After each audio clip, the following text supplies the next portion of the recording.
सभी को नमस्कार।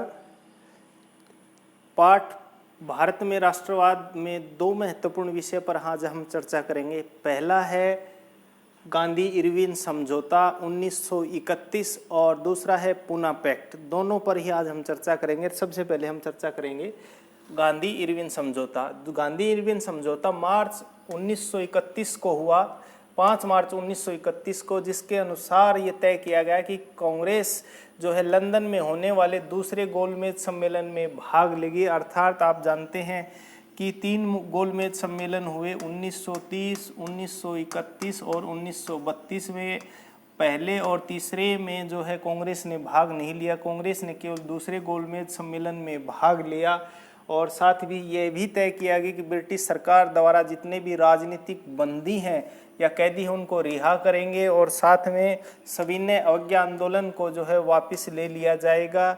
और ये 1931 के बाद में, हालांकि 1930 में चलाया गया सविनय अवज्ञा आंदोलन 1931 में वापस लिया गया, लेकिन गांधी जी और इरविन का जो समझौता हुआ था उसके बाद 1932 में सविनय अवज्ञा आंदोलन दोबारा शुरू किया गया था, लेकिन उस समय उसको ज़्यादा महत्व जो है नहीं मिला और नहीं ज़्यादा कामयाब हो पाया। साथ ही आंदोलन में जब्त की गई जितनी भी संपत्तियां थी वो वापस ली जाएंगी, अर्थात जो आंदोलन में भारतीयों की संपत्ति को जब्त किया गया था उनको वापस लौटाया जाए।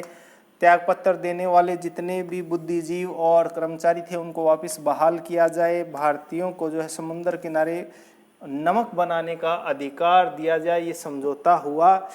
और इसके बाद में सविनय अवज्ञा आंदोलन वापस लिया और जो है गांधी जी ने लंदन में होने वाले 1931 में दूसरे आंदोलन में भाग लिया। और उसी समय एक उत्पन्न बड़ी समस्या हुई, वो हुई जो है 1932 में, जिसको हम पूना पैक्ट के नाम से जानते हैं। अर्थात उस पर हम थोड़ा सा प्रकाश डालेंगे।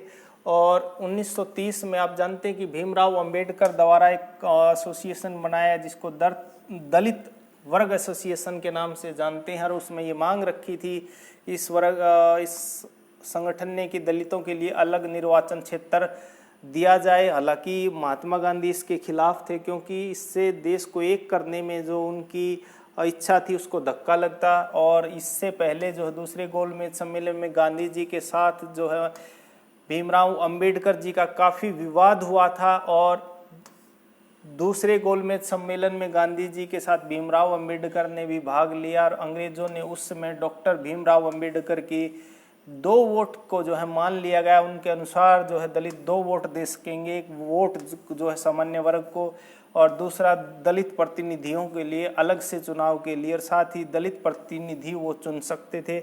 गांधी जी इसके विरोध में आमरण अनशन पर बैठ गए। उनका मानना था कि इससे देश के जो एक करने का उनका सपना है वो उसमें बाधा उत्पन्न होगी।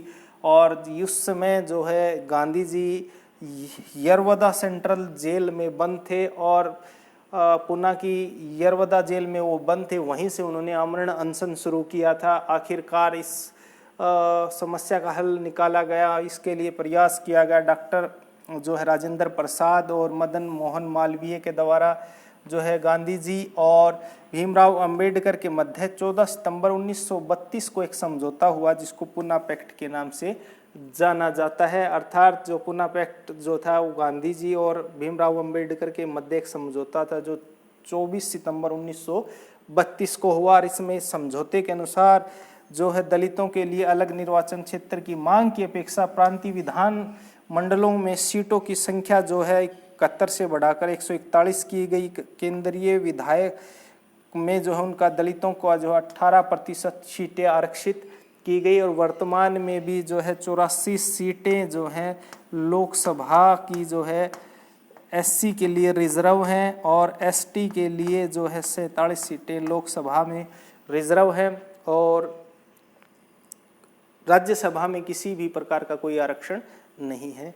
तो ये 2 महत्वपूर्ण विषय थे हमारे और उम्मीद है आपको अच्छे से समझ में आया होगा। जय हिंद, जय भारत।